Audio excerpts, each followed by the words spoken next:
Dear students, let us begin with our chapter Fiber to Fabric. This chapter is from chemistry, and in our last video we have studied about woolen fibers. So take a quick glance. What are fibers? The smallest visible part of any fabric is known as fibers. There are two types of fibers, natural fibers and artificial fibers or man-made fibers.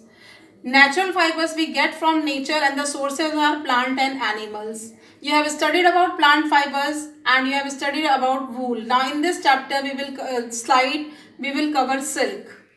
And artificial fibers you will study in class 8. So what is silk? Silk is also an animal fiber.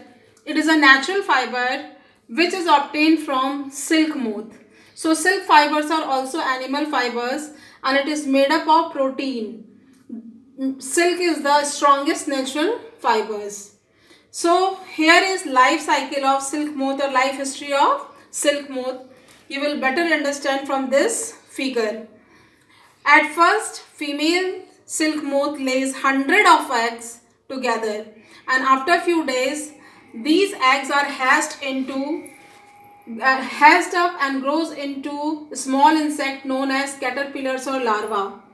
After that, caterpillars spins thread around itself and form the stage pupa, and the covering is known as cocoon. Developing moth is inside the cocoon, and when the cocoon hatches up and silk moth comes out and fly.